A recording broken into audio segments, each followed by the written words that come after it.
So we're just moving on to our first session after the coffee break. And it's with great pleasure that I'm going to just introduce Dr. Sandra Miller from William Paterson University in New Jersey. Now, obviously, I was lucky enough to attend the CCUMC conference, and I've seen this presentation. And it's an interesting subject, isn't it? Everybody talks about MOOCs. We've all got MOOCs. But I'm sure there's an awful lot of us that have started one, and I'm in that category, and never finished it. And Sandy's view is from the teaching side of it, and it's just really interesting to see the flip side. So I'm going to hand over to Sandy for the next 30, 40 minutes. Okay, all right. So I'm not really going to go through all the information about William Paterson University because, in truth, this MOOC was not really a function of William Paterson University. It was a function of NJ Edge, which is our New Jersey Technology Consortium. So all of the institutions in New Jersey are members of NJ Edge. So we have about 51 higher education members who are part of it. But before I really begin, I'd really like to get a feel from you folks. He said we've all taken MOOCs. How many of you have taken a MOOC? Okay, how many of you finished it? Okay, all right, one, good. And anybody ever teach a MOOC? No, okay. Anybody involved in the design of a MOOC? Okay, good. All right. Well, I'm not going to, I don't know if you're familiar with this. This is David Cormier's YouTube. And the link isn't working because we're not live, but I recommend, if you just YouTube David Cormier and MOOC, you will get to, this is a really great little explanation of MOOCs. And it was posted in 2010, but in truth, and the time I looked at it, it was 193,000 views. Oh, it's up to well over, 250,000 views. I mean, it's just constantly being looked at. And the bottom line is MOOCs are evolving. What he talks about in here is a connected MOOC.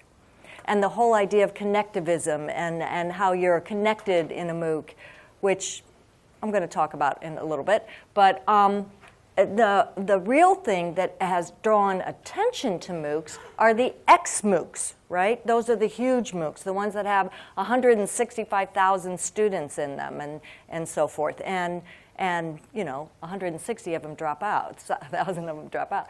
But it's a good little introduction for those of you who have never been looked at a MOOC before.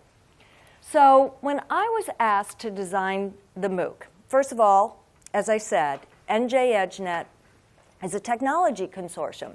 It is not an accredited institution.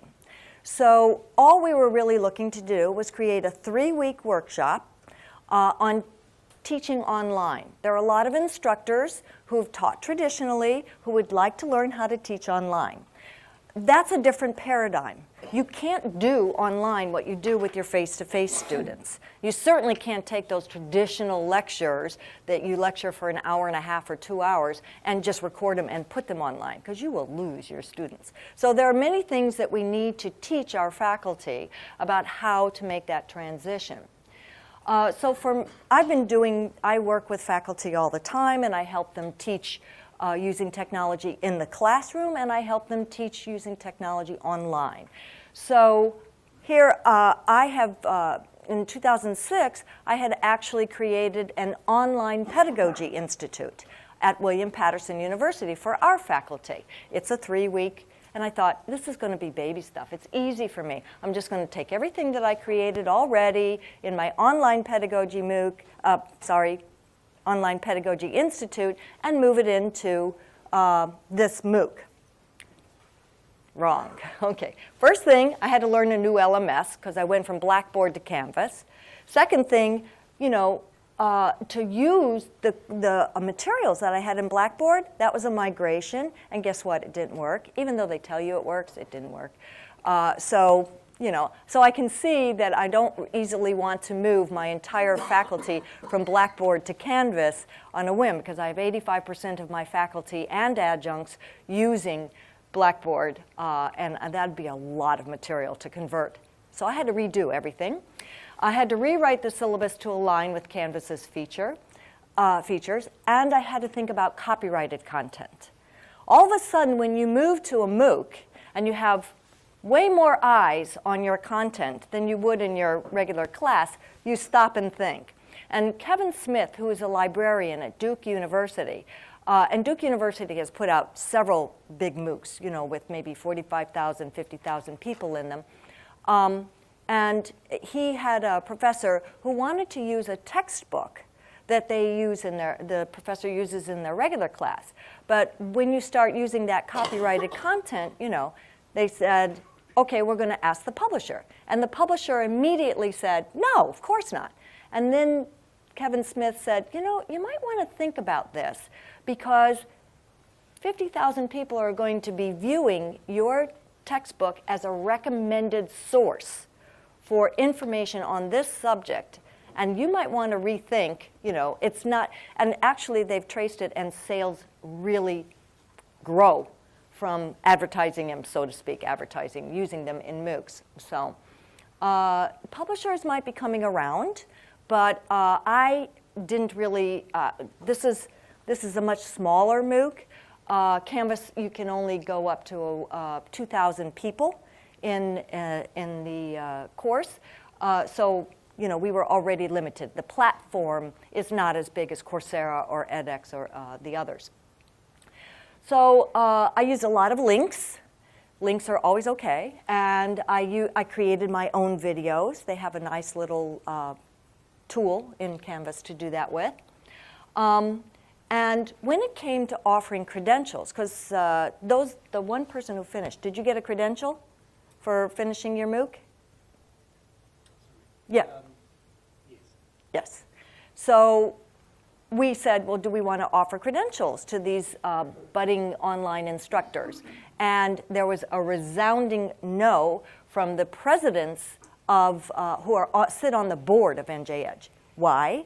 Because we all represent accredited institutions, and we don't want all these non-accredited institutions sort of acting as if they can give credentials. You know what I mean? It becomes a real, that's where I think higher education starts to go on the defensive and say, what does this all mean? What do MOOCs and these credentials instead of degrees mean in terms of higher education? But for me, personally, from a teacher's perspective, from an instructor's perspective, I really had to deal with massive and open in terms of best practices. Because when it's massive, where is that teacher presence? Teacher presence is one of the things that it's a best practice in online. Larry Reagan from Penn State's World Campus says, show up and be there. I can't tell you how many faculty think online teaching, post my videos, post my lectures, automated testing, I'm out of here. And they're not even showing up in the discussion forums or interacting with their students. That's called a correspondence course. That's really not where we're at in terms of the technology and the capabilities. And the second thing was the fact that it was open. So we had students in this from all over the world, which was fun and interesting, but very different when you think about what you teach in a university. You've got students all pretty much close, fairly similar in age, and they all kind of have the same thing in mind. They want the degree from that university. So you don't have that same leverage. You know, the professor tends to hold the grade over the student's head a little bit. So it was very, very different. And my very first video was to explain that to them. I had to explain how what they would probably be going to teach would be very different from what they're actually experiencing in a MOOC. And the biggest problem in teaching teachers is that you want to model for them. You want to teach your class with the best practices that you want them to inculcate into their classes. So it was difficult. I couldn't really model that as well. I tried. I'll explain how. So the way I broke up the class was I had all of them create an online syllabus because their traditional syllabus is not going to cut the mustard in an online class. they have to think about reaching their students and being very, very, very explicit. So normally, I would look at everybody's online syllabus that they created and give them feedback on it. Well, I couldn't possibly do that. I topped my class off at 500, and there were 459 who enrolled. And so I was dealing with 459. Actually, of those 459, another 52 unenrolled themselves later. Actually went to the trouble of unenrolling. Most just drop out. But so, approximately 407 altogether. So I had them do peer review. So they reviewed each other's. Secondly, discussion forums.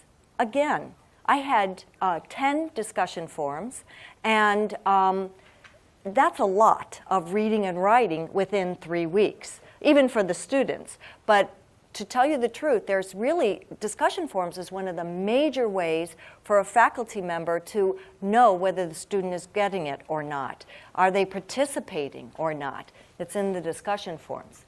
And we also had live synchronous sessions because one of the things that they talk about in online is missing that face-to-face interaction, and live sessions can kind of give you that.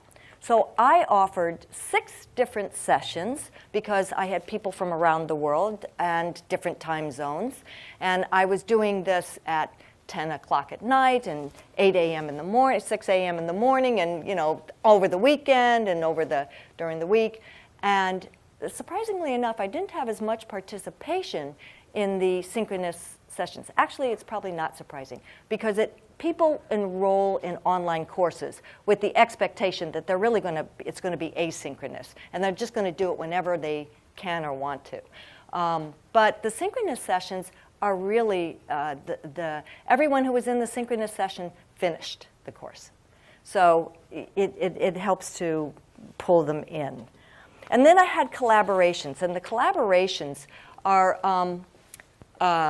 it was a final project, and it was a group project to develop an online group assignment, and create the rubric for it. Okay. So, in the discussion forums, I had a lot of back and forth between the students. And I think that's where they begin to develop any kind of a learning community, which is another best practice in online teaching and learning. Have your students create a learning community. Another thing I did was discussion wrap-ups. And the discussion wrap-ups, I think, really made a difference. I got a lot of feedback about that later, too. So at the end of the day, what that meant, guys, for me, was I was reading every posting. And I was, and not responding, because again, best practices show that it's not good for the instructor to step into the forum all the time and respond to each and every student, because then that becomes the bottom line. Teacher said, okay, end of story, no more discussion. But you want them to discuss. And any questions that you post in a discussion forum have to be very open-ended so that they're actually discussing. So I would go in at the end of the day and sort of pick the best stuff and maybe comment on something that seemed like it was going wrong and kind of pull it back. And so I would name people by their names and that kind of thing. So there was a little bit of personal interaction. I was trying. It was difficult. So then the next thing were the synchronous sessions, and one of the things, I appreciated the fact that the technology issues really played a small role, a very small role, but a couple of them didn't realize that when you do live sessions, having a webcam with a mic is pretty helpful. Otherwise, you're stuck to the chat, So it became a real learning session for them also. And what we discussed was how to apply synchronous sessions. So it was a very experiential learning, and that was good. That was good. And I had to use a different tool altogether, one that the university used, which was Blackboard Collaborate, because at the time, Canvas didn't offer conferencing. So you really have to look at what the technology is in the MOOC platform. Now, when it came to the collaborations, the assignment, they had to sign up. Well, here again, if they hadn't already been talking to each other in the discussion forums, how can you sign up for something? You don't even know them. You know, so self-selecting to be into it was hopefully based on interest. But in truth, what I found was that they tended to go with the people that they already knew, from the forums. And they could work in either Etherpad or Google Docs. Google Docs, as you may have learned, those of you who read the article about the Georgia Tech MOOC on online pedagogy, the professor said, go sign up in Google Docs. Well, Google Docs is limited to, I think, about 50 in one. So they had hundreds, thousands try to sign up for one Google Docs area, and of course the whole thing bombed. So they just shut the whole MOOC down. So know your technology, that's the first thing. But our groups were very small, and I explained that. And then the final project was posted back in the discussion forum. So, just to give you some, Canvas, provides some stats, and you can take a look at it and see. I wanted to know who was in my MOOC. Where were they from? And they were from all over. The largest was from North America, but Europe was pretty high. And I had people from Saudi Arabia, South America. It was really all over. Which was interesting because NJ Edge was trying to target the state of New Jersey, and we actually only had 2 from the state of New Jersey, okay? So again, when institutions think about what are they doing with this MOOC? Are you really targeting your population, or are you just, what's the point of the MOOC? Okay. So this is a survey that I put out, and I had 110 respondents, which obviously is still only 1/4 of the total population. Then I wanted to know if they spoke English, and the majority did, but it's pretty close, you see? So there are quite a few non-native speakers, and you always think, how are they going to fare in a totally English MOOC? And what I did find were there were a large number of French-speaking and a large number of Spanish-speaking, and they tended to stick together. So, your cultural needs and influences really play out online as much as they do in the face-to-face environment. Okay, so I also wanted to know if this was their first MOOC. And you can see, again, the majority. This was their first MOOC. I had a really diverse group. I had some CIOs, I had instructional designers, I had faculty, I had a networking engineer. I'm not quite sure, but I guess he was interested in a MOOC. I had a feeling from this that a lot of them were just trying to say, okay, so what is this MOOC business about, and taking a MOOC. And then I asked them, but have you taken an online course before? And that's an overwhelming majority. So again, I had to, really work with what's different between, and here I'm going to use something that might be odd, but traditional online education and a MOOC. So we did a lot of talking about that in the MOOC.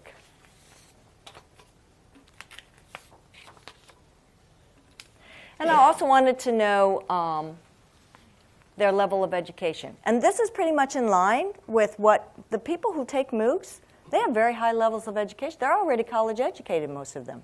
So why are they taking a MOOC? You know why? Because it's the love of learning. They just want to learn something more. And this is what I'm getting to. Well, it's understandable in this course, because this was for instructors who were thinking about moving to the online environment, traditional instructors moving to online. So your master's level makes sense, They're going to have some kind of education. But there were quite a few who just had some college, some graduate, or a 4-year degree, in which, case that they're just thinking about teaching online. It's very, very common to find educated people in a MOOC. because they already have that love of learning. And that's what I think a MOOC does. It helps to spur a continuing love of learning. I want to keep on going. So for this question, how many hours per week? The majority are somewhere between 2 and 6 hours. I was spending 2 hours a day on this, not per week, you know. So, but it's because it's the way I teach in my traditional online classes. And it's the way I've learned through all the research in the literature that's been done on this. We've been doing online education for, you know, close to 30 years. They're 2 decades worth. There are organizations like Sloan Consortium out there that, and WCET that have established good best practices. And it seems like when we moved to MOOCS, we threw the baby out with the bathwater and said, let's start all over again. And oh, look at this. This is new online education. And it doesn't make sense to me. I think somewhere along the line we have to marry the two again. I wanted to know how they were coming into the MOOC. And as you can see, most of them are using desktop and laptops. But look at the iPad. So, you know, we are definitely, it's a mobile world. And anybody who teaches online really needs to design for that mobility. So when it came to evaluating the MOOC, this is where I have to stop and say, what makes a MOOC successful? The number of completers? Because if we had that kind of dropout rate in our regular classes, our higher education and accrediting agencies would be all over us, right? They hold us accountable for making sure that our students are getting the education that they came there for. So how do you evaluate the MOOC because you have so many dropouts? Well, I did want to look at persistence here. I wanted to see how many and what the participation was. So as you can see in the first day, I only had 10.9% who were right on time in the first discussion forum, and another 14.3% were a little bit late, like a day or two late. So I had, right off the top, I only had 25% participation.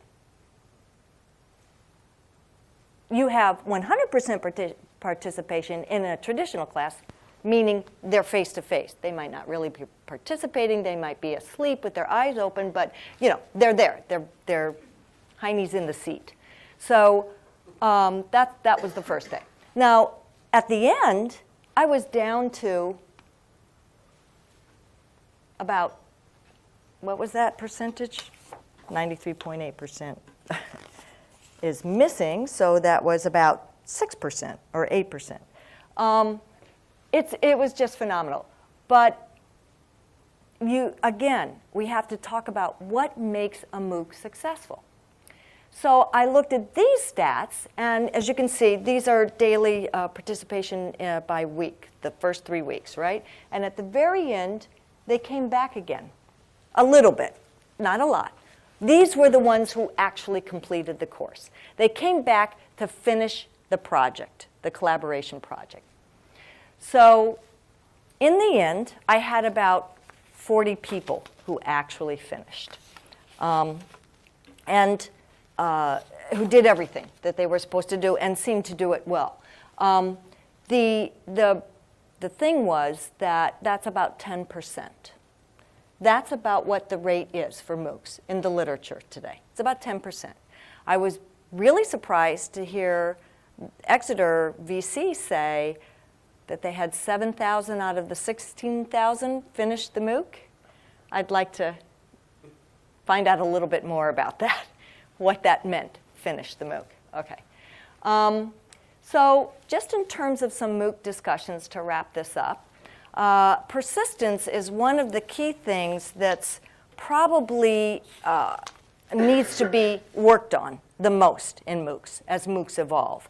And Carolyn Hart did a meta-analysis of the literature, the factors associated with student persistence, and these are the things that they have to be satisfied with online learning. So perhaps some of you dropped out because you just didn't really like online learning. You prefer the face-to-face.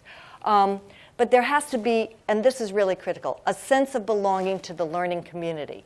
And how you create that learning community with the really big MOOCs, the X-MOOCs, 160,000, I'm sorry, it's really difficult. And there will be some people who say, well, they form small groups amongst themselves.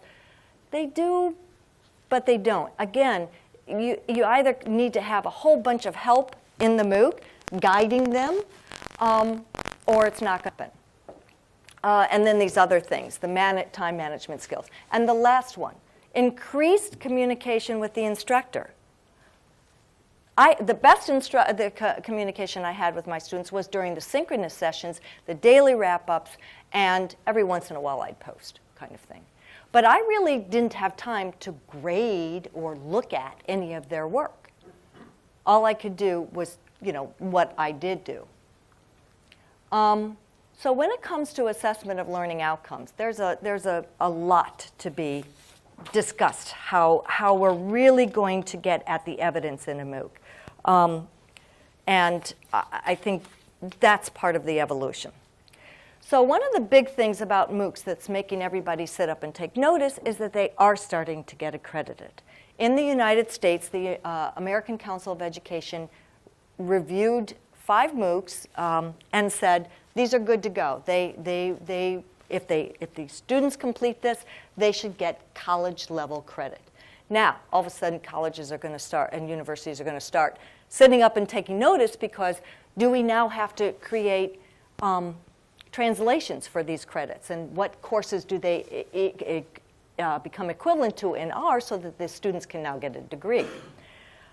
Secondly, Georgia Tech announced their massive online master's degree in computer science, $7,000. They're still offering their traditional one. I think that's about $50,000 a year versus $7,000. So it's a big difference. And it'll be very interesting to see how many people enroll, how many people finish. Right now, the state of MOOCs is that everybody feels, faculty and administrators alike tend to feel that the education that they're getting in a MOOC is not equivalent to the education that they're getting either in a face-to-face or a traditional online classroom. But that could change. Southern New Hampshire University, how many of you have heard of what SNHU is doing? They're doing a competency-based education. Is that something that has come up here in the UK? A move away from degrees that are based on seat time, the Carnegie credit, versus competency-based.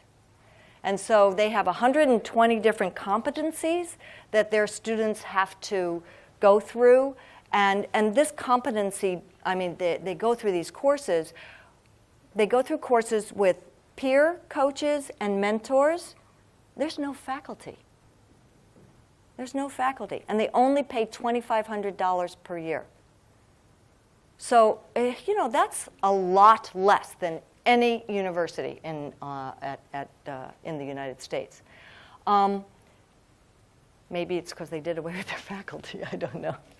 But that's another model that's emerging, and it came out of this idea that credentials and competency-based education counts as much as a degree. So that's where the fear is. But at the same time, you have to stop and think, MOOCs are courses. They're not a program. They're not a curriculum that's been developed to bring the student from here to here with a complete and full and rounded understanding of the discipline. So I think we have to take that into consideration and think about what we want that MOOC to do. And just to let you know, there's a number of implications. This I actually got from JISC, which I think you're all familiar with, the globalization, this is the biggest one, the growth and increasing demand for access to higher education. But access and quality in higher education are not necessarily equivalent. They have to be tempered with how you teach and how they learn. And the changing learner demographics, we're finding that the students are getting older. Are you finding that also? And this technology, of course. And the biggest one is number 5, which our president has kind of jumped on and said, well, we have to lower the costs. We have to make it more affordable. Oh, MOOCs, silver bullet. So finally, I just want to wrap it up and say that I think MOOCs they're here to stay. Everybody is thinking about, I've got to get a MOOC for my institution, but the institution must ask themselves what it is they want to accomplish with this MOOC. And I think for professional development, for those of us who are already lifelong learners and want to get better at what we do, they're very good because we're going to follow it. It's also really good for students who've never taken a course in that before. And they can say, well, I'm interested in that. Let me see if it's something that I do want to pursue, because it's free and I don't have to pay for it. So it's at much less of a cost. We have a lot of students who start out in one major, realize that it's really not for them, and switch. And now they've lost time and paid a lot of money. So a MOOC might be able to help them, or MOOCs might be able to help them make that decision sooner. So basically, MOOCs are really kind of here to stay, but I ask this question and think about it, if you want to MOOC or not to MOOC. That's it. I'll be happy to answer any questions you might have. Brilliant. Okay.